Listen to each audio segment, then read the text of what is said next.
Hello friends, welcome to my channel. ఈరోజు వీడియోలో మనం డైలీ ఎన్ని బాదం పప్పులు తినాలో తెలుసుకుందాం. కోవిడ్ తర్వాత చాలామంది ఆరోగ్య సంరక్షణకు అవసరమయ్యే ప్రోటీన్స్ కోసం డ్రై ఫ్రూట్స్ తినడానికి ఎక్కువగా ఇష్టపడుతున్నారు. డ్రై ఫ్రూట్స్లో బాదం పప్పును డైలీ తీసుకుంటే పలు హెల్త్ ప్రాబ్లమ్స్ని అధిగమించవచ్చు. బాదంలో ఉండే ఫ్యాట్ హార్ట్కి చాలా మంచిది.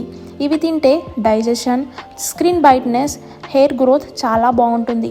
ఇవి రక్తంలోని షుగర్ లెవెల్స్ని నియంత్రిస్తాయి, కీళ్ళ నొప్పులను తగ్గించి బోన్స్ని బలంగా మారుస్తాయి. ఇన్ని లాభాలు ఉన్నప్పటికీ బాదం పప్పును మితంగానే తినాలి. అతిగా తింటే హెల్త్ ప్రాబ్లమ్స్ తలెత్తే అవకాశం ఉంది. పెద్దవాళ్ళు రోజుకు 8 నుంచి 10 బాదం పప్పులు మించకుండా తీసుకోవాలి.